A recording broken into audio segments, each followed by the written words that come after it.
The oak tree stood in the center of the yard, and Edith Easton was on her knees in the dirt when Silas Quinn first saw her, weeping so hard her shoulders shook like the branches above her in the wind. In her hands she clutched a length of rope, thick and good, the kind meant for heavy work, and beside her lay 2 planks of oak she had split herself from a log she had dragged from the creek bed 2 miles away.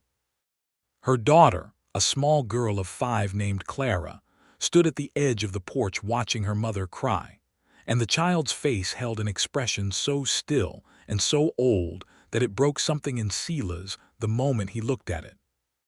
He had ridden into Redemption Creek, Texas, in the spring of 1878 with nothing but a bedroll, a good horse named Cobalt, and the kind of silence that trails a man who has been alone for too long.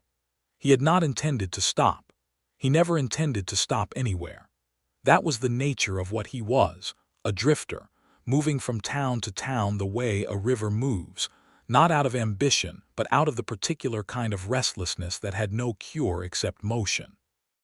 He had come off the trail from Abilene, where he had worked 3 months on a cattle drive, and he was low on provisions and lower on hope, which was a familiar condition he had made his peace with. But then he had turned down the long road that led past the Easton homestead, and he had seen her, Edith Easton, weeping in the dirt over a swing she was trying to build for her daughter, and failing, because no one had ever taught her how to knot rope the way it needed to be knotted to hold weight, and because the grief she carried was so heavy it kept collapsing her hands at the worst possible moments. "Ma'am," Silas said, pulling Cobalt to a stop at the fence line. His voice came out rough from disuse. He cleared his throat and tried again. "Ma'am, you need a hand." She looked up, and he saw her face for the first time. Edith Easton was 31 years old, with dark brown hair pinned loosely at the back of her neck and green eyes so sharp they seemed to take inventory of him in a single glance. Her cheeks were wet. Her jaw was set. She was the kind of woman who was clearly in pain and clearly furious at herself for being in pain, which Silas understood completely because he had spent most of his adult life in precisely that same condition. "I don't need charity," she said. "I didn't offer any," he said. "I offered a hand. Those are different things." She stared at him for a long moment. The little girl on the porch had not moved. Silas did not look away from Edith because he had the instinct, honed from years on the trail reading men and situations, that looking away would be the end of the conversation. "The rope won't hold," Edith said finally, her voice cracking only a little on the last word. "I've tried 4 times. Clara hasn't asked for a single thing since her father died, not one thing, and she asked for a swing, and I can't make it hold." The betrayal in her voice was not directed at Silas. It was directed at the universe, at the particular cruelty of a world where a woman who had already lost so much could not even manage to give her daughter something as small and simple as a swing. The dark past she carried was written all over her, in the tightness of her shoulders and the shadows under her eyes and the way she held the rope like it had personally wronged her. Silas swung down from Cobalt and looped the reins over the fence post. He picked up his hat from where it had shifted on his head and resettled it. Then he walked through the gate and across the yard and crouched down beside the oak planks and the rope. "What knot are you using?" he asked. "Whatever knot I could manage," she said. He picked up the rope. His hands were big and weathered and steady in the particular way that comes from years of working with them. "I can show you," he said. "Or I can do it and you can watch, and next time you'll know." She looked at him again with those sharp green eyes. "Why would you do that?" He paused. It was a fair question, and he was not a man who lied, which sometimes made him slow to answer because the truth was often complicated. "I don't know," he said finally. "Maybe because every child deserves something to love." The silence that followed that sentence was the kind that changes the temperature of the air. Edith Easton sat back on her heels and looked at him with an expression that was not quite gratitude and not quite suspicion, but something trembling between the two. On the porch, Clara made a small sound that might have been the beginning of hope. Silas Quinn went to work on the swing.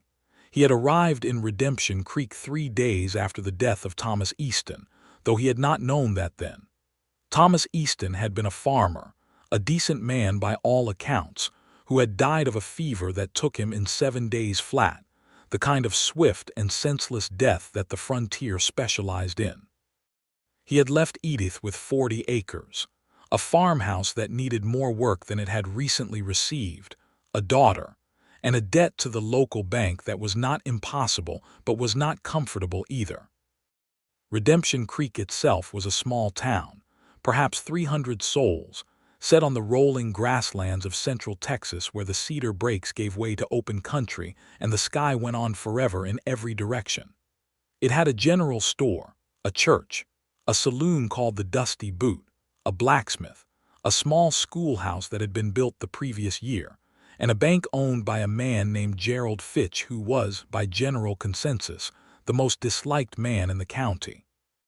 There was also a doctor, a woman named Margaret Holt, who had arrived from Cincinnati 5 years earlier and had spent those 5 years proving to the town's initial skepticism that she was exactly as good at her work as she claimed.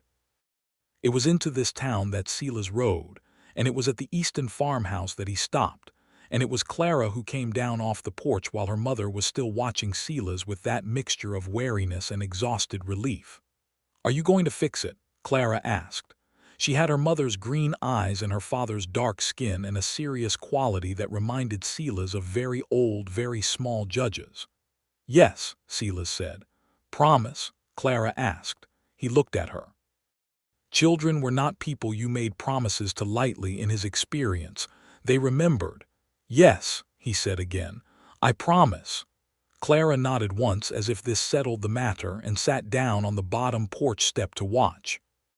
Silas had learned rope work from a man named Calhoun on the cattle trails of Colorado, who had been the finest roper Silas had ever seen, and who had treated rope with a respect approaching reverence. The knot you needed for a swing was a bowline for the tree branch and a figure-8 stopper knot for the plank, and you needed to wrap the branch at least 3 times to distribute the weight evenly. He worked steadily and without showboating, explaining each step aloud not because he was a natural teacher, but because he felt the need to fill the silence, and because Edith was watching him with the focused attention of someone who genuinely intended to remember. When it was done, Silas stepped back and looked at it. 2 oak planks, good and wide, hanging from the largest branch of the oak at a height that was right for a child of 5. He gave the ropes a hard pull in both directions. They held. "Go on," Edith said to Clara, her voice thick. Clara walked across the yard with the gravity of a small queen. She put both hands on the ropes, turned, and sat on the seat. She looked at Silas. "Can you push?" she asked. He pushed her gently, and the swing arced forward and back, and Clara's face opened into something enormous and simple, the purest expression of joy Silas had seen in years, possibly ever. He felt it hit him somewhere in the chest like a fist. He heard Edith make a sound beside him, soft and compressed, and when he glanced at her she had turned her face slightly away, jaw working, blinking hard. "Thank you," she said. The words came out rough and real, without performance or politeness, just raw gratitude, the kind that costs something to say. "It was just a few knots," Silas said. "No," Edith said, and she turned to look at him fully. "It wasn't." He understood what she meant. The swing was not just a swing. It was proof that the world had not yet become entirely merciless, that a stranger could appear on a Tuesday afternoon and do something kind for no reason except that it was kind to do. After the hidden grief of the previous weeks, that proof was everything. Silas stayed for supper because Edith asked him to, and because he was hungry, and because he had nowhere to be that was more important than this. Edith made salt pork and cornbread and beans cooked down with onion and dried pepper, which was plain and good, and Clara sat across from Silas at the small table and asked him questions with the relentless efficiency of a 5-year-old who has decided that a person is interesting. "Where do you come from?" Clara asked. "Kansas originally," Silas said, "but I've been a lot of places." "Why? I like moving." Clara considered this. "Mama says moving is for people who are running from something." Edith looked up from her plate with an expression of mortified apology. "Clara, "It's all right," Silas said. He looked at Clara. "Your mama is very smart." "Are you running from something?" Clara asked. Silas took a sip of his coffee. It was strong and black and good. "I think I'm running towards something," he said. "I just haven't found it yet." Clara nodded. "Maybe it's here," she said, with the absolute certainty of children, and went back to her beans. The silence that followed was the kind that adults used to avoid looking at each other. Silas studied his coffee cup. Edith studied her plate. Outside, the Texas evening was turning the sky orange and purple over the cedar breaks. After supper, Silas helped Edith clear the table, which she accepted after a moment of obvious hesitation. She was a woman who had learned to do everything herself, and accepting help required a recalibration of her entire self-concept. He could see the effort it took. "You can sleep in the barn," she said, "if you haven't got anywhere to be." "I haven't," he said. "It's just for tonight," she said. "I don't want you to think it's any kind of arrangement." "I don't think that," he said. "Tonight, that's fine." He slept in the barn on a pile of clean hay with Cobalt for company, and he lay awake for a long time listening to the night sounds of the Texas grassland, the chorus of frogs from the creek, the distant cry of something wild in the cedar breaks, the creak of the farmhouse in the wind. He thought about Clara's face on the swing. He thought about Edith's voice saying thank you. He thought about the way the light had caught her hair when she turned toward him. He had spent 11 years moving, and for the first time in all those years, somewhere in the architecture of his chest, something felt like it might want to stop. He did not let himself think too hard about that. He was a man with a dark past and no fixed address and no particular reason to believe that he had anything to offer a woman who had already lost too much. He told himself this firmly and went asleep. In the morning, Edith was already up when he came out of the barn, standing at the pump filling a bucket, wearing a faded blue dress and her hair braided over one shoulder. She looked at him with that sharp, appraising gaze. "Can you fix a fence?" she asked. "Yes," he said. "The east fence is down in 3 places. I haven't had time to get to it." He spent the morning fixing the fence. She brought him water at 10 o'clock and stood watching him work for a moment before she said, "Where were you headed before you stopped?" "Nowhere in particular," he said. "That's not much of a plan." "No," he agreed. "It isn't." She went back to the house. He watched her go. He went back to the fence. That was how it started, which was to say it started slowly and practically and without any of the grand proclamations that people in novels were always making. It started with fence posts and water buckets and meals eaten at a small table, while a 5-year-old asked penetrating questions. It started with the particular quiet of 2 people who have been alone for a long time and are surprised to discover that the company of another person is not, in fact, unbearable. Silas stayed 3 days, and then a week, and then 2 weeks. He repaired the fence and cleared the drainage ditch at the east end of the property and patched 3 places on the barn roof where the shingles had blown loose. He did not ask to be paid, and Edith did not offer payment, but she fed him 3 meals a day and did his laundry with her own, and they both understood this as a form of barter that neither would name. He took his meals at the family table and his evenings on the porch where the 2 of them would sit in the last hour of light and sometimes talk and sometimes not, and the silence between them was the comfortable kind, which is the rarest kind and the most significant. Clara pushed herself on the swing in the long summer evenings, and the creak and arc of it became the background music of those weeks. What Silas learned about Edith Easton in those 2 weeks was this. She had grown up in Missouri, the daughter of a schoolteacher father and a seamstress mother, and she had come west with Thomas Easton in 1870, 2 years after they married, because Thomas had believed in the possibilities of Texas land. She had believed in Thomas. That was the whole of her immigration story, and it was the only version she needed. She had built a life here from nothing, or nearly nothing, which had required a quality of determination that was now so deeply embedded in her that she could not imagine herself without it, and would have been insulted by the suggestion that she should want to. She did not speak about Thomas often, but when she did, It was with the clear-eyed grief of someone who has processed enough of their loss to speak about it without being destroyed by it, though not so much that it was entirely bloodless. She had loved him. She missed him. She was also, she admitted one evening on the porch with the tone of someone confessing something shameful, angry at him for dying, which she knew was irrational. "It isn't irrational," Silas said. "It's not his fault," she said. "No. But the anger doesn't know that." She looked at him. "You sound like someone who knows about being angry at people for dying." He was quiet for a moment. The crickets had started in the grass, which meant it was fully dark. "My mother died when I was 14, he said. "Typhoid. My father drank himself to death inside of a year after that. I was angry at both of them for a very long time." Edith was quiet, receiving this. "And now?" she asked. "Now I'm just sad," he said. "Which is better?" She nodded, looking at the dark shapes of the cedar breaks against the sky. "Yes," she said, "that does sound better." This was the nature of the growing thing between them. It was built from shared honesty and shared silence and the particular intimacy of working alongside someone day after day and learning the rhythms of how they moved through the world. There were no dramatic confessions or stolen kisses or grand romantic gestures in these early weeks. There was just the slow and astonishing discovery that another person could fit, almost seamlessly, into the shape of your daily life. Clara, for her part, had adopted Silas with the uncomplicated directness of children. She brought him interesting rocks she found.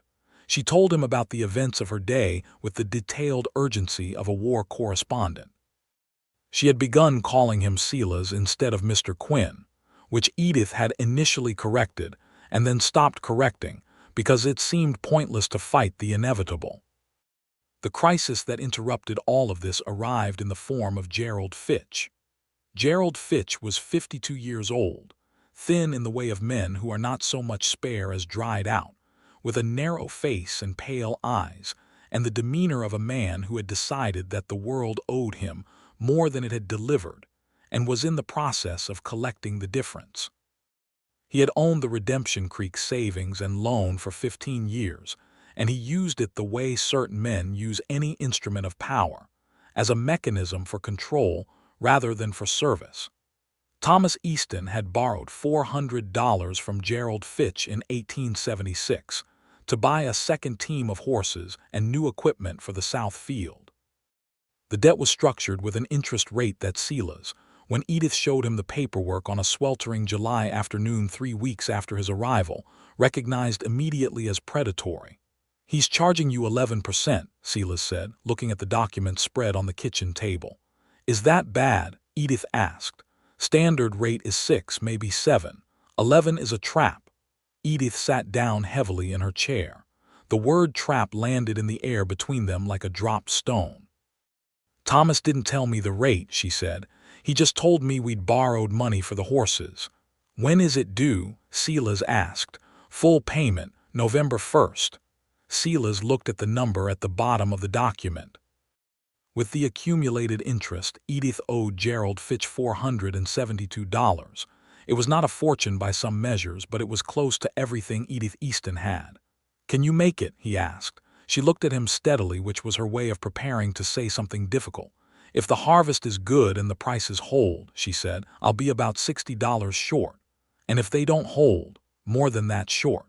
"Has Fitch said anything?" She was quiet for a moment. "He came by last week," she said. "Before you arrived. He said he was checking on me. Concerned, he said, for my situation as a widow."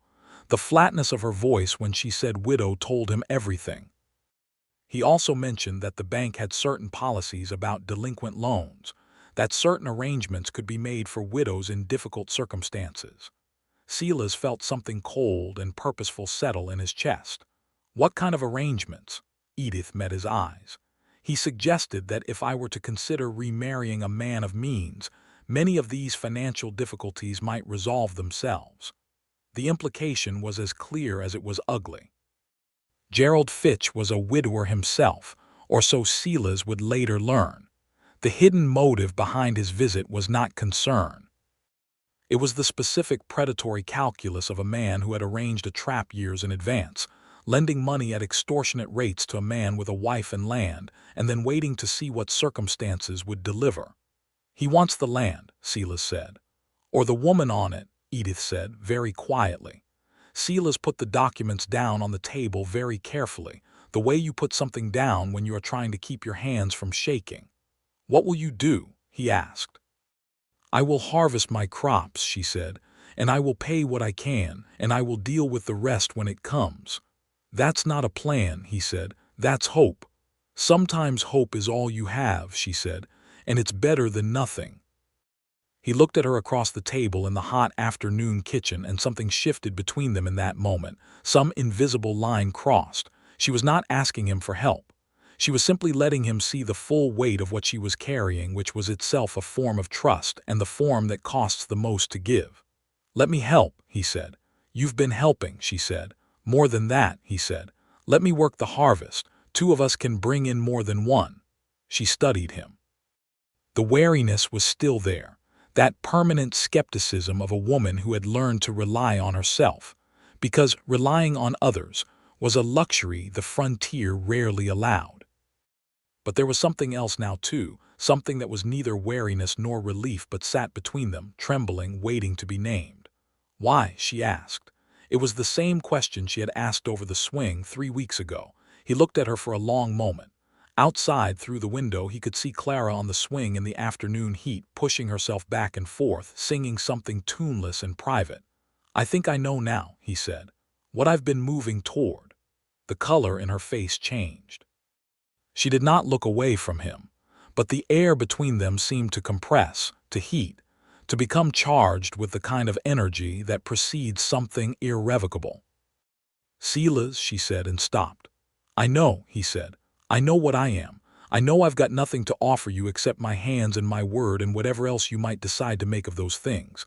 I'm not asking you for anything, I'm just telling you." She was quiet for a long time. The swing creaked outside. A mockingbird sang in the oak tree, that complicated borrowed song that is never entirely its own. "Stay for the harvest," she said finally. "We'll see." He stayed. The harvest of 1878 was hard. The kind of labor that strips you to your essentials and shows you exactly what you are made of. The corn came in heavy, and the sorghum was good, but the wheat on the South 40 was thinner than Edith had hoped, because the dry spell in June had taken something from it that the July rains could not entirely give back. They worked from first light to last light, Silas and Edith, with Clara playing in the shade of the wagon or helping in the small ways. A 5-year-old can help, fetching water and chasing the birds away from the edges of the cut rows. It was during the harvest that Silas began to understand what Edith Easton was made of, in the full sense of the phrase. She worked without complaint and without mercy, toward herself more than anyone else, driving her body through the heat and the dust with a ferocity that was partly determination and partly, he suspected, grief, working it out through her muscles because it had nowhere else to go. She was the finest worker he had ever seen, which covered some considerable territory. On the third evening of the harvest, when they had come in from the fields and washed at the pump and eaten supper and Clara had gone to sleep, Edith sat on the porch with a cup of coffee and Silas sat beside her, and she said, "Tell me about Kansas." So he told her about Kansas. He told her about the farm he had grown up on, which was good flat land with black soil, and about the way the sky looked in spring when the storms came up from the south, green and enormous and full of threat. He told her about his mother, a woman named Ruth who had been a Quaker and a reader, who had filled the house with books and had believed with absolute conviction that education was the only freedom the poor could access without permission. "She sounds like my father," Edith said. "He was a school teacher. He believed the same thing." "Maybe that's why you're so much alike," Silas said, and then caught himself, because he had been thinking it but had not intended to say it. Edith looked at him. "Me and your mother. In the way you're fierce," he said, "and the way you hold things close." She was quiet for a moment. The evening star was up, brilliant and alone above the cedar brakes. "Is that a compliment?" she asked. "Yes," he said. "It's the best kind of compliment." She looked at her coffee cup. Her profile in the dim porch light was something Silas was finding increasingly difficult to look away from. The line of her jaw, the curve of her mouth, the way her eyes carried their intelligence and their grief in equal measure. He felt the forbidden quality of what he was feeling, not because it was wrong, but because it was so much larger than he had expected that it frightened him. He had not allowed himself to love anyone since he was 17, and a girl named Sarah Colton had left Abilene with a cattle baron from Fort Worth and taken whatever capacity for love he thought he possessed with her. That had been 14 years ago. He was 32 now, and the thing that had been absent for 14 years was back, returned without warning or apology, and it was nothing like what he remembered. It was quieter and deeper and considerably more terrifying. "Edith," he said. She turned and looked at him, and whatever she saw in his face made her own expression go very still and very careful. "I won't ask you for anything," he said. "I told you that, but I want you to know that what I feel for you is real. It's not gratitude, and it's not loneliness, and it's not just proximity. It's real." The silence that followed was the longest and most consequential silence he had sat inside of in years. "I know," she said finally. Her voice was barely above a whisper. "I know because I feel it too, and I've been trying not to for 3 weeks." "Why have you been trying not to?" he asked, though he suspected he knew. "Because the last time I loved someone, I built everything around that love," she said. "And then he died and I almost couldn't stand up. I don't know if I can do that again." "I'm not Thomas," he said. "I know you're not Thomas," she said. "That's not what I'm afraid of." "Then what are you afraid of?" She turned and looked at him fully. Those green eyes, direct and honest and completely undeceived. "That you'll leave," she said. "You've been leaving places your whole life. I have a daughter and a farm and 40 acres of debt, and I'm not something a man can just move on from without causing damage. So if you're going to leave, I need you to tell me now, before it goes any further." He sat with the weight of that for a moment. It was the most important question anyone had ever asked him, and he owed it an honest answer. "I've been thinking about leaving every morning for the past 3 weeks," he said. "Every morning I get up and I think about saddling Cobalt and riding on because that's what I know how to do. And every morning I find a reason not to. And every morning the reason is you." She looked at him. He looked back. Outside, the Texas night breathed around them, vast and warm and full of its own secrets. "I don't know how to make promises about the future," he said. "No one can. But I can tell you that the wanting to leave gets a little less every day. And the wanting to stay gets a little more." She was quiet for a long time. He did not rush her. He understood that she was thinking something through very carefully, performing some internal accounting that he did not have access to. "All right," she said finally. "All right what?" he asked. "All right, we see what this is," she said. "Together, not you deciding on your own what you're capable of and not me deciding on my own what I'm afraid of. Together." It was not a love declaration. It was better than that. It was a decision, made by 2 people who had both been damaged enough to know that decisions are more durable than declarations. He reached across the space between them and took her hand. She let him. Her hand was strong and calloused from the work of the farm, and warm, and the way her fingers closed around his felt like arriving somewhere. The harvest finished in the last week of September. When Edith tallied the accounts, she was short by $43, which was better than the $60 she had feared, but still $43 more than she had. Silas had been paid for the Abilene cattle drive and had not spent most of it, and he offered the money without ceremony, putting it on the kitchen table one morning and going out to tend to the horses. Edith followed him to the barn. "I won't take charity," she said. He turned around. "It's not charity, it's a loan." "From you?" "Yes, from me, at 0% interest because I am not Gerald Fitch." The corner of her mouth moved. It was not quite a smile, but it had the same warmth. "A loan," she said. "A loan," he said. "Pay me back whenever you can, or don't. But take it, because if you don't take it, Fitch wins, and I will not have that man win." She stood in the barn doorway with the autumn light behind her and looked at him for a long moment. "You're the most stubborn man I have ever met," she said. "I learned it from watching you. he said. She laughed. It was the first time he had heard her laugh, a real laugh, unguarded and unplanned, and it was one of the finest sounds he had ever heard in his life. "All right," she said. "It's a loan." He rode into town with Edith on the 1st of November. Clara stayed with the neighbor, a woman named Addie Sparks who lived 2 miles up the road and had 3 children of her own, and a disposition toward warmth that Clara had apparently detected and approved. Silas drove the wagon. Edith sat beside him with the money in an envelope in her bag, and her posture absolutely straight. Gerald Fitch's bank occupied a solid brick building on the main street of Redemption Creek, which was a calculated statement about permanence in a town where most things were made of wood and uncertainty. Inside, behind the carved oak counter, Gerald Fitch stood and watched Edith and Silas come through the door with an expression that shifted through several stages in a very short time. "Mrs. Easton," he said, "and this must be the man I've been hearing about." He had been hearing about Silas. That much was clear. Small towns being what they were, the arrival of a stranger who had stayed at the Easton farm for 2 months was not something that went unremarked. Fitch's pale eyes moved over Silas with the calculating attention of a man assessing a threat.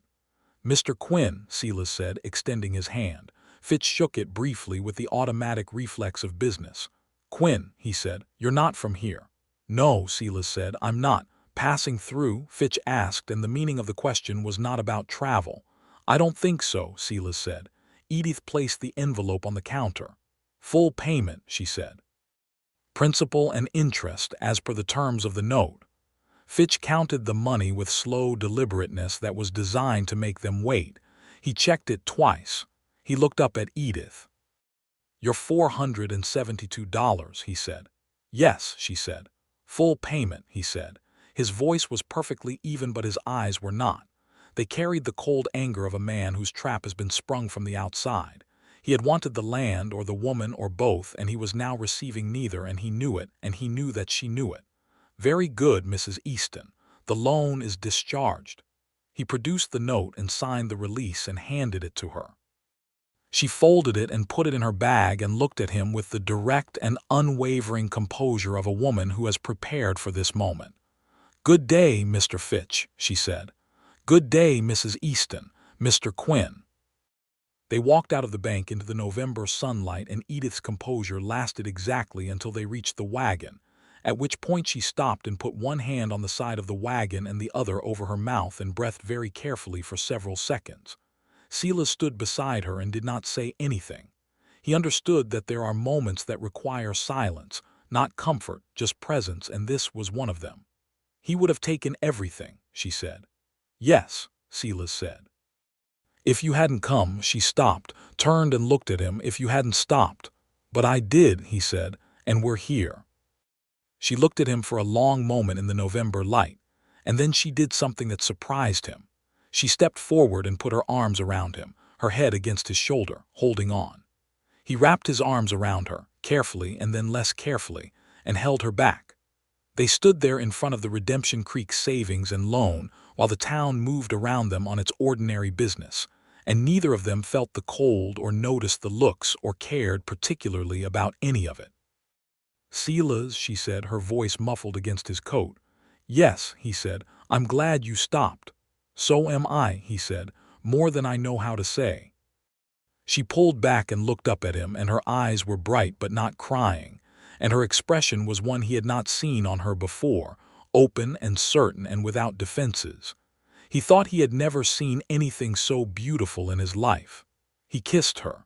It was not a grand theatrical kiss. It was quiet and careful, his mouth against hers, and she kissed him back with the same quietness, and when they broke apart she was still looking at him with that open expression, and neither of them said anything for a moment. "We should collect Clara," she said. "Yes," he said. He helped her up onto the wagon seat, and they drove out of town toward Addie Sparks' house, and the road was familiar, and the sky was enormous, and everything was different. The winter of 1878 and 1879 was cold but not brutal, the kind of winter that tests without destroying, which felt appropriate. Silas spent it working the Easton farm as though it were his own, which was a change in his internal relationship with the place that he only noticed gradually. He repaired the farmhouse, starting with the windows that let in the wind and working methodically through the sagging porch steps, the cracked chimney flue, the back door that had warped and required lifting before it would close. He was not a man who expressed emotion easily through words, but he was a man who expressed it through work, and the care he put into the farmhouse was a kind of love letter that Edith read and understood completely. She, for her part, was working her way toward trust with the patience of someone who has learned that the reckless kind of trust leads to ruin. She let him close, incrementally in the way that careful people do, which is slowly and then all at once. There were evenings when they would sit in the warm kitchen after Clara was asleep and talk for hours, about everything and nothing, about Kansas and Missouri, and what they had expected life to be at various ages versus what it had turned out to be. There were evenings when they talked very little and simply existed in the same warm space, reading or mending or working through accounts, and the domestic comfort of it was something Silas kept catching himself in the middle of with a kind of stunned gratitude.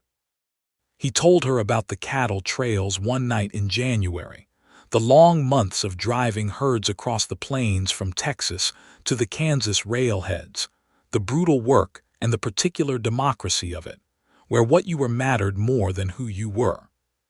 He told her about the moments of genuine beauty that the trail produced, the morning light on the grassland when the dew was still on it, the thunderstorms that turned the sky into something operatic, the sound of 3,000 cattle moving together in the dark, which was like nothing else on earth.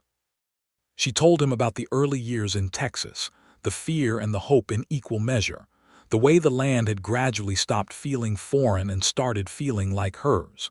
She told him about Clara's birth, which had been hard and long, and about the hours afterward when she had held her daughter for the first time and felt the specific enormity of having made a person who had not existed before.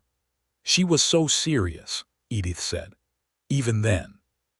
This tiny infant looking at me with those eyes like she was already forming opinions. She was, Silas said. She definitely was. Edith laughed. Clara's seriousness was a reliable source of affection and amusement for both of them. The girl had started asking Silas to teach her rope knots, which he did with the patience he brought to everything he cared about, and she had progressed to the point where she could tie a bowline reliably, which she was very proud of. In February, Silas rode into Redemption Creek to pick up supplies and ran into Dr. Margaret Holt outside the general store. Margaret Holt was 40 years old, tall and forthright, with reading glasses perpetually perched on her nose and the demeanor of someone who had given up on impressing people and found it liberating. "Mr. Quinn," she said. "Still here." "Still here," he said. "Good," she said, with a directness that surprised him. "Edith needs someone who's going to stay." "I know that," he said. She looked at him over her glasses. "Do you? Because I have been watching men blow in and out of this county for 15 years, and I have seen very few who actually know what staying requires." "What does it require?" he asked, genuinely curious. "The willingness to be ordinary," she said. "When the romance of the thing fades and what's left is just the daily work of being in someone's life, most men can't stand ordinariness. They dress it up as freedom, but it's just boredom and a refusal to grow." He thought about this. "I think I've been ordinary for 11 years, he said. "I've been ordinary and lonely." "This feels different." She studied him for a moment. "Yes," she said. "I think it might be." She adjusted her glasses. "Tell Edith I'll come for supper next week." "I'll tell her," he said. She walked away. He bought his supplies and rode back to the farm. That evening he told Edith about the conversation, which made her cover her face with her hands and groan. "Margaret is terrifying," she said. "She's right, though," he said. Edith lowered her hands and looked at him.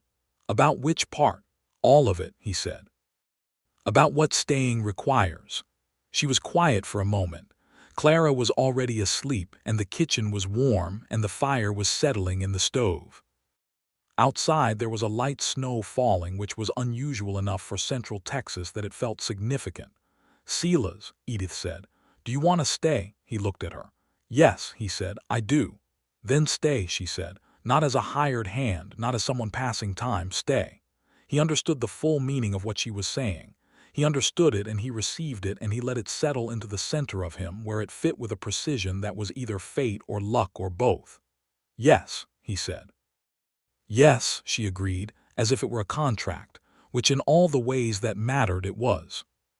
Spring came, and with it the question of what exactly Silas Quinn was to the Easton farm and its inhabitants, a question the town of Redemption Creek had been discussing in its living rooms and over its fences with the focused enthusiasm of a community that does not have enough to talk about.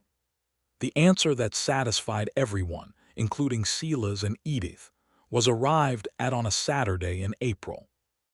He had ridden into town to speak to Reverend Thomas Blake, who was a mild and thoughtful man from Virginia, who had been the pastor of the Redemption Creek Church for 8 years.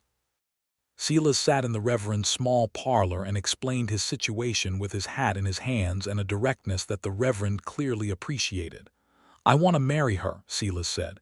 "If she'll have me, I want to do it properly and I want to do it soon." "Have you spoken to her?" Reverend Blake asked. "Not in so many words," Silas said, "but I think she knows." "In my experience," Reverend Blake said, "women appreciate the words." He was right. Silas rode back to the farm and found Edith in the garden, turning the first spring soil with a spade, her hair loose today from its usual arrangement, blowing across her face in the warm April wind. Clara was with Addie Sparks' children at a birthday celebration in town. Silas dismounted and walked across the turned soil toward her, which was not ideal footing for a momentous occasion, but was what he had to work with. "Edith," he said.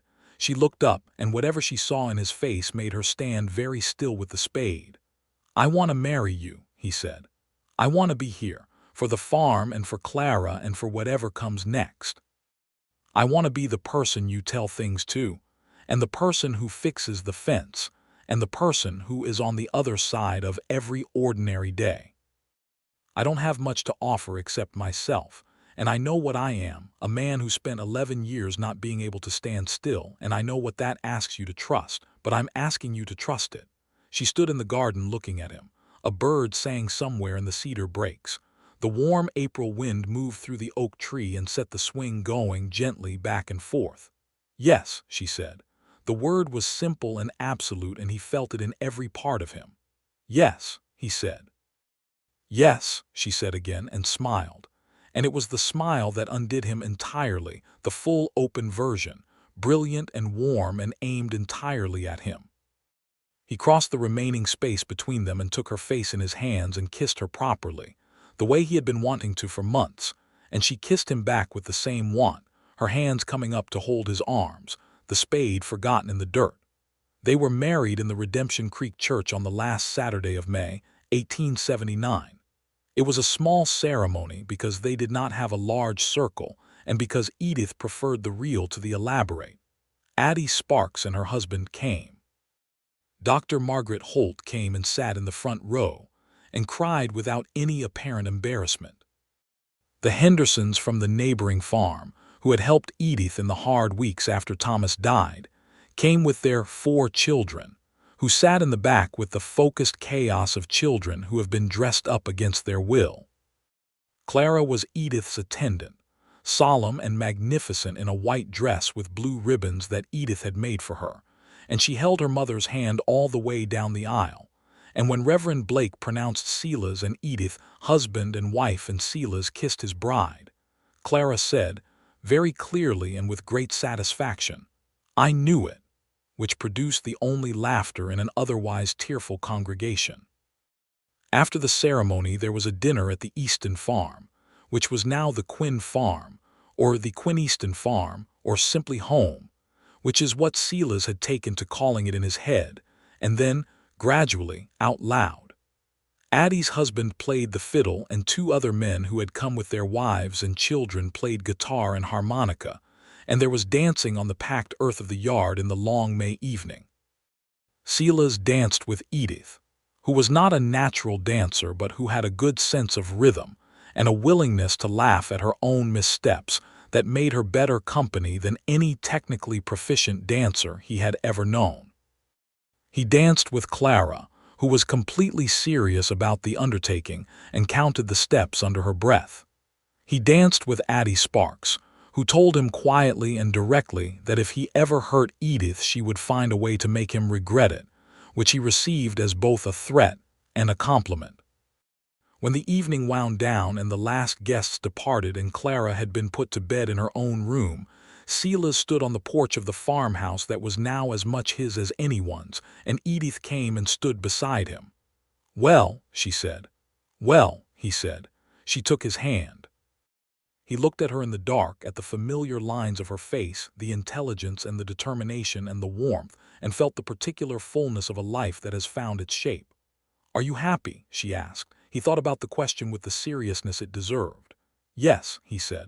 "I don't think I've been happy in a very long time, and I was used to that, and now I'm not used to not being used to it, if that makes sense." She laughed. "Surprisingly, yes." "Are you?" he asked. "Yes," she said. "I was afraid I wouldn't be able to be again. I was afraid it had gone, that capacity, but it hasn't." He squeezed her hand. They stood looking at the Texas night, enormous and full of stars, the air still carrying the warmth of the day with the first cool breath of the evening underneath it. "Silas," she said. "Yes, I love you." It was the first time she had said it. He felt it land in exactly the place it was meant to go, deep and permanent, like a post driven into solid ground. "I love you," he said. "I have for a long time. I was just waiting until you were ready to hear it." She turned and looked at him. "That might be the most patient thing anyone has ever done for me." "You're worth the patience," he said. She kissed him, there on the porch in the dark, and the swing in the oak tree moved slowly in the evening breeze, back and forth, and the night was warm and full and complete. The summer of 1879 was the best Silas Quinn had ever lived. It had the quality of a dream that does not feel like a dream, the kind you recognize as extraordinary while it is happening, which is rare. He worked the farm with Edith and found in the daily labor a satisfaction he had never experienced in all his years of drifting, the satisfaction of building something that was his, of being part of the continuous work of a life rather than just passing through it. Clara had started school in September at the Redemption Creek schoolhouse, taught by a young woman from San Antonio named Miss Eva Pruitt, who was 23 and enthusiastic, and exactly the kind of teacher who recognizes a serious student and rises to meet them. Clara was reading above her grade level within 6 weeks and had made 2 particular friends, a girl named Bess Henderson and a boy named Will Sparks, Addie's eldest, who had the easygoing quality of children who have never been made to feel that they must earn their place. Edith had discovered, in the practical working out of a shared life with Silas, that she had been lonelier than she had known. Not in the acute way of Thomas's first absence, when loneliness was a wound that announced itself constantly, but in the chronic way of someone who has simply been alone for so long that the aloneness has become invisible. The presence of Silas in the house, in the bed, across the table, across all the ordinary spaces of the day, was a daily revelation. She told him this one evening in August when they were sitting on the porch after supper and Clara was still pushing herself on the swing in the last of the light. "I didn't know how quiet it had gotten," she said. "Inside, I mean.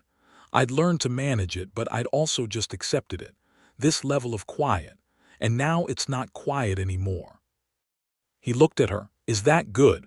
"It's very good," she said. "I didn't realize I'd been whispering to myself for years." He put his arm around her. She leaned into him. Clara on the swing hummed something contentedly. The oak tree moved above her in the evening breeze. "Clara," Silas called, "come in before it gets dark." "5 more minutes," Clara called back. Edith laughed softly. "She says that every night."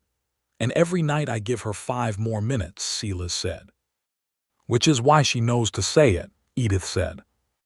He acknowledged this with a look of mock defeat that made her laugh again, and he filed the moment away in the collection he had begun keeping in the new part of himself that had opened up since coming to this farm, a collection of moments worth keeping, the accumulation of which was becoming indistinguishable from happiness. In October, Edith told him she was expecting. She told him at breakfast, while Clara was still asleep and the morning light was just coming through the kitchen windows, and she said it in her direct way, watching his face to see what it would do. What it did surprised him. He felt something he could only describe as awe, the same awe he had felt looking at Clara's face on the swing that first afternoon, something too large for the small kitchen they were sitting in. "A baby," he said. "Sometime in spring," she said, "if Margaret's calculation is right, and it usually is." He sat very still for a moment, and then he reached across the table and took both her hands in his. "Are you all right?" he asked. "I'm well," she said. "A little tired, a little not myself in the mornings." "But well, are you happy?" he asked. She looked at him. "Yes," she said, and she meant it. "Are you?" "Yes," he said. "Very." She squeezed his hands. "Good," she said. "Then we're agreed." Clara took the news with the analytical gravity she brought to everything. She was not jealous, which both Silas and Edith had privately been prepared for. She was interested, the way she was interested in all new information, asking precise questions about timing and size and the mechanics of the thing in terms that Miss Prute's teaching had given her the vocabulary for. "Will it be a girl or a boy?" Clara asked. "We don't know yet," Edith said. "We won't know until it's born." "I would prefer a brother," Clara said. "I already know how to be a girl." Silas managed to keep his face straight barely. Edith did not even try. The winter of 1879 and 1880 was the hardest they had faced together, not because of any one great crisis, but because of the accumulation of small ones that the season and the pregnancy and the farm between them produced. The north pasture fence went down in a January storm, and 3 of the cattle got out, 2 of them found and 1 of them not. The farmhouse chimney needed relining, or it would be a fire risk, and the relining cost money they had planned to spend on spring seed. Edith was sick more than she had been with Clara, a fact that frightened her more than she admitted, and there were 2 weeks in February when the farm ran on Silas almost entirely, while Edith rested. Margaret Holt came twice a week during those weeks, and she was matter-of-fact and reassuring in the way of doctors who know the difference between what requires alarm and what requires patience. "She's fine," she told Silas after each visit. "The baby is fine. This is just how some pregnancies go. It will pass." It passed in March. By the time the first green was showing in the pastures, Edith was herself again, perhaps more than herself, the pregnancy having passed through its difficult middle phase into the comfortable latter one. She was larger and slower but in good spirits, and the farm in spring had enough beauty to put almost anyone in good spirits. There was another difficulty that winter that was not physical. Gerald Fitch, whose loan Edith had paid in full the previous November, had not entirely given up. He had not approached Edith directly again, perhaps because Silas's presence made that impractical, but he had found another avenue. He had gone to the county land assessor, a man named Hooper who was in his debt, and had arranged for a reassessment of the Easton land, raising the property tax on it by a figure that was technically legal but was, in practice, punitive. When the notice arrived in February, Silas rode into town and spent an afternoon in the county records office going through the tax history of every parcel of land in the county. He came back with 12 pages of notes and a very precise anger. "Every property he has a connection to has been reassessed," he told Edith. "All in the last 2 years. All at a rate significantly higher than comparable properties he has no connection to." "Is that enough to contest it?" Edith asked. "It might be," he said. "I need to talk to a lawyer." The nearest lawyer was a man named Arlo Kinsey, who practiced out of a town called Medina, 30 miles away. Silas rode to Medina in March on a clear, cold morning and laid the documents in front of Arlo Kinsey, who was 50 and clever and not particularly susceptible to the influence of local banking interests. Arlo Kinsey looked at the documents for a long time. Then he looked at Silas. "You've done good work here," he said. "This is a pattern, and a pattern is an argument." "Can we fight it?" Silas asked. We can file a formal protest with the county assessor's office and appeal to the district court, Kinsey said. It will take time. It won't be cheap, but the pattern here is clear enough that we have a genuine case. File it, Silas said. He rode home and told Edith, who sat with the information for a moment and then said, "This is going to make him angrier." "Yes," Silas said, "he's going to feel cornered." "He is cornered," Silas said, "because he is." She looked at him. "You're very calm about this." "I'm not calm," he said. "I'm careful. There's a difference." She considered him. "Where did you learn to be careful like that?" 11 years on the trail," he said. "You learn to read situations, when to push and when to wait." "Fitch is counting on us being afraid of him. We can't be afraid of him."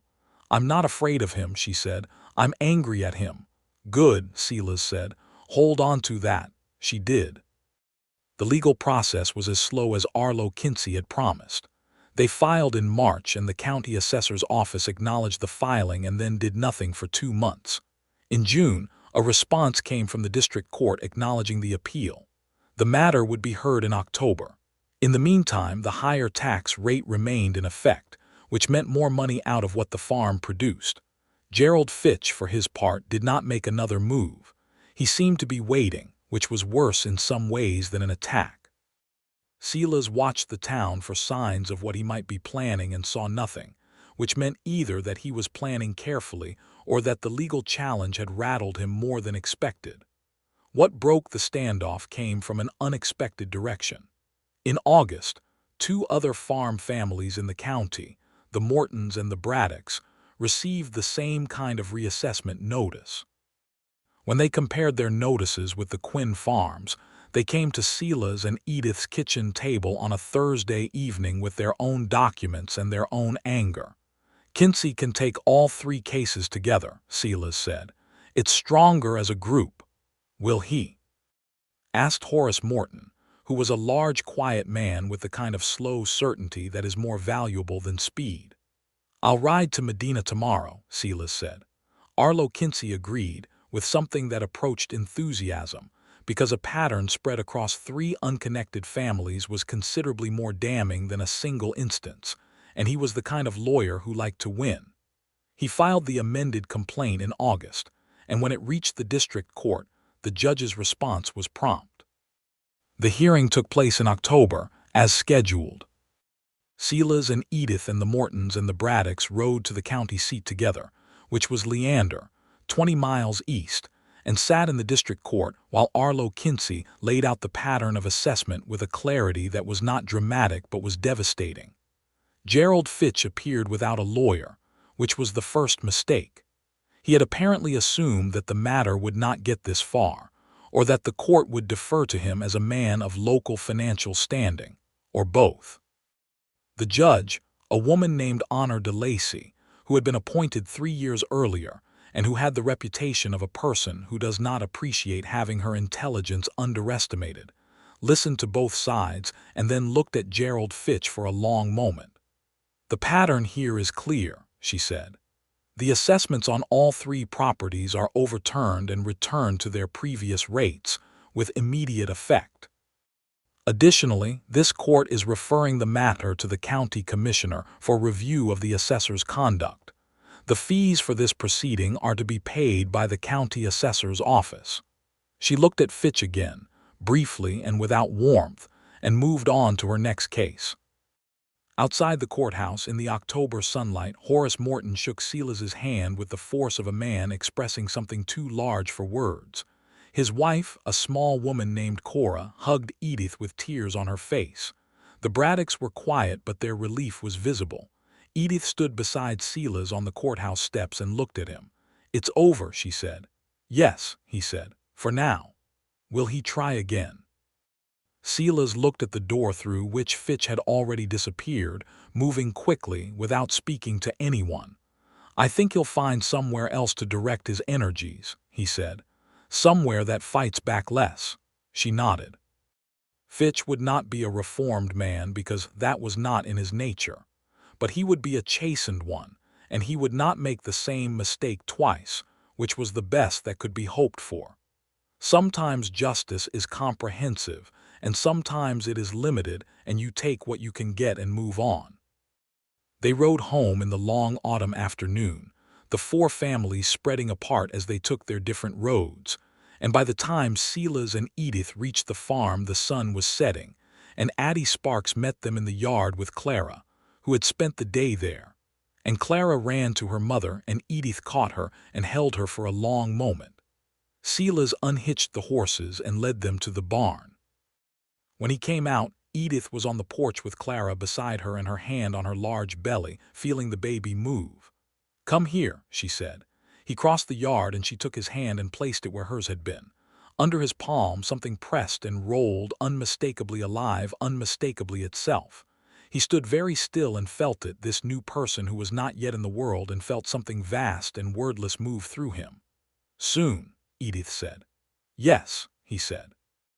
Their son was born in November 1880, 3 weeks after the court victory, and he came into the world with the noisy decisiveness of someone who has made a decision and is following through on it. Margaret Holt caught him and cleaned him and handed him to Edith, who held him with the careful wonder of a person who knows exactly how extraordinary an ordinary miracle is. Silas sat on the edge of the bed and looked at his son, who was red and angry and already asserting himself, and could not have said anything coherent if he had tried. Edith looked up from the baby to him, and her face was exhausted and radiant, and completely at home in both conditions simultaneously. "He needs a name," she said. They had discussed names cautiously, the way you discuss something you do not want to jinx. They had not settled on anything firmly. Silas looked at his son, this small new person with whom he had no history yet and an entire future, and said, "Thomas." Edith went still. "If you want," Silas said, "or not if it's too much." She looked at him with an expression so full of things that he could not read all of them. "Thomas," she said, "Thomas Quinn." "Thomas Easton Quinn," Silas said, "if that feels right." She looked at the baby. "Thomas Easton Quinn," she said, as if testing the weight of it. "Yes," she said, "that feels right." Clara, who had been allowed to wait in the next room and who had been waiting with the compressed patience of someone who has been told to be patient and is doing it with great difficulty, was brought in by Margaret Holt and stood at the side of the bed looking at her brother. "He's very small," she said. "He'll get bigger," Edith said. "He's a boy," Clara said with the satisfaction of someone whose preference has been vindicated. "Yes," Silas said. "He's a boy." Clara looked at Thomas for a long moment. Thomas, for his part, had stopped crying and was looking at the middle distance with the unfocused gaze of the newborn. Clara took his hand, very carefully, with 2 fingers. "Hello," she said. "I'm Clara. I'll teach you things." Thomas gripped her finger with the automatic reflex of the newborn, and Clara looked up at her mother and then at Silas with an expression of astonished delight that was the most unguarded he had ever seen on her face. "He likes me," she said. "Of course he does," Silas said. "You're his sister." She looked at Silas for a moment, and then she said, in the tone of a person making a final determination on a matter she has been considering for some time, "I'm glad you stopped. When you rode by." Silas felt the words hit him like a physical thing. He reached out and put his hand on Clara's shoulder gently. "So am I," he said. "More than I can say." The years that followed were the kind of years that do not make dramatic stories but make extraordinary lives. Silas Quinn settled into Redemption Creek the way a person settles into a place that has chosen them as much as they have chosen it, with the gradual ease of someone who has stopped fighting the current and started swimming with it. The farm prospered, modestly and steadily, the way farms prosper when they are worked with care and intelligence and a willingness to adapt. Silas added 40 acres to the original property in 1882, purchasing land from the Hendersons when they decided to retire to their son's farm in San Antonio, and the expanded operation allowed them to run more cattle alongside the crops, which provided the diversification that smoothed out the bad years. Clara grew into the person who was always visibly present in the child, serious and brilliant and curious, graduating from Miss Pruitt's schoolhouse at the top of her class, and then, in 1885, going to study at a women's college in Austin that had opened the previous year. Silas drove her to the Leander stage station on the day she left, with Edith and Thomas on the wagon seat beside him, and they watched the stage carry her away with the specific emotion of parents who are proud and sad in proportions they cannot entirely separate. "She's going to be extraordinary," Edith said. "She already is," Silas said.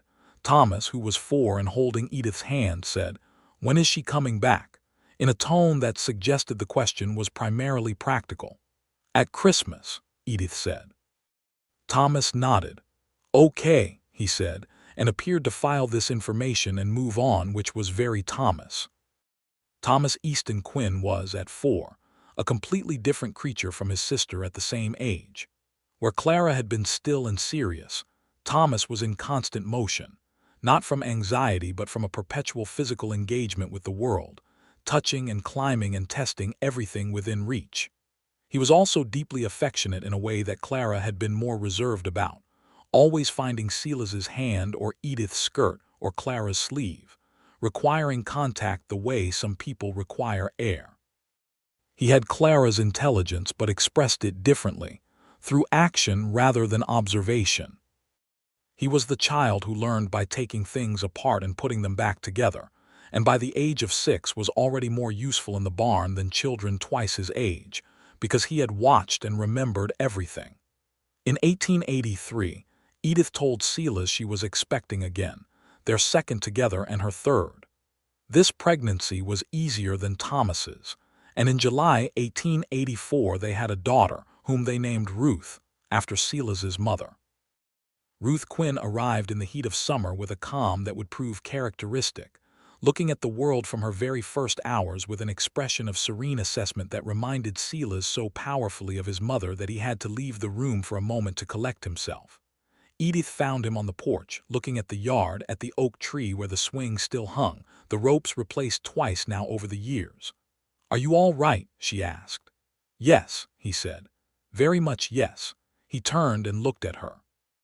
She was leaning against the door frame, a little pale from the birth but otherwise herself, completely and entirely herself. "She looks like my mother," he said. "The way you said Clara looked like your mother's side, this is like that." Edith came out onto the porch and stood beside him. "Then she's named the right thing," she said. He put his arm around her and she leaned into him, and they stood looking at the oak tree and the yard and the land beyond it, the 40 acres that had nearly been taken from them and the 40 beyond it that they had added, and the farmhouse that was now larger than it had been, with a proper parlor and a bedroom for each child, the improvements that 5 years of careful work had made possible. "Silas," she said. "Yes. Are you still happy?" It was the question she asked him sometimes, not from insecurity but from the private ritual of checking in, the deliberate acknowledgement that happiness is not a permanent condition but a recurring choice. He loved her for asking it. "Yes," he said, "more every year, which still astonishes me." "Me too," she said. "It still astonishes me too." He kissed the top of her head. She turned and kissed him properly, which she always made the effort to do, and he kissed her back, which he always made the same effort for, because they had both learned that the small, deliberate acts of love are what hold the large structure together. Clara came home for Christmas that year, and for many Christmases after it, and eventually came home for longer than Christmas, returning to Redemption Creek in 1888 after her studies were complete to teach at the schoolhouse where she herself had learned, a position she held with the same quality of attention she brought to everything. She was 24 when she came back, and she was the finest teacher the school would have in its first 20 years of existence, and she knew it, not from arrogance but from the honest self-assessment of someone who has found their work. Thomas grew into the farm with a naturalness that suggested he had been born for it, which in a sense he had. By the time he was 10, he was genuinely useful, and by 16, he was doing the work of a grown man without being asked. He had inherited Silas's steadiness and Edith's ferocity, which was a potent combination, and the combination found its best expression in physical work, which he performed with the particular satisfaction of someone to whom it comes naturally. Ruth was quiet, like her name, and inward in the specific way of children who are paying close attention to everything around them and filing it away for later use. She was Silas's shadow through her early childhood, following him around the farm the way some children follow their fathers with questions, while Ruth followed him with observation, watching how he did things, never asking until she was ready to do it herself. The swings in the oak tree were rebuilt for the third time in 1886, when the ropes finally wore through. Thomas insisted on doing the knots, demonstrating the bowline that Silas had taught Clara to tie 11 years earlier, and that Clara had taught Thomas as soon as he was old enough to hold rope reliably. Ruth watched him do it with those serious observational eyes and then asked him to show her the figure-8 stopper knot, and he showed her, and she tied it 3 times until it was right. Edith and Silas watched from the porch. "We're a family that knows its knots," Edith said. "We are," Silas agreed. "Among other things." She took his hand. Across the yard, the swing Thomas had hung moved in the breeze, back and forth, and Ruth sat on it and pushed herself, just as Clara had done 11 years ago, and the sound of the rope on the branch was exactly the same. In 1889, Silas and Edith sat on their porch in the October evening that was warm and golden in the particular way of Texas October evenings, which are the best Octobers in the country. Clara had been teaching for a year. Thomas was 9. Ruth was 5. The farm was in its best shape it had ever been. Gerald Fitch had left Redemption Creek in 1882, moving to San Antonio where his particular talents presumably found a different operating environment. The county assessor who had helped him was replaced the following year. These departures had been the occasion of no grief in the Quinn household. "Do you know what I was thinking about today?" Edith said. "Tell me," Silas said. "The afternoon you stopped," she said. "When you came through the gate and looked at the rope and offered to help." She paused. "I almost told you to leave." "I know," he said. "I could see you almost deciding to." "What made you stay, when you could see I was deciding to send you away?" He thought about it. It was a question he had turned over before, not because he had needed an answer, but because it was interesting. Why do we stop when we stop?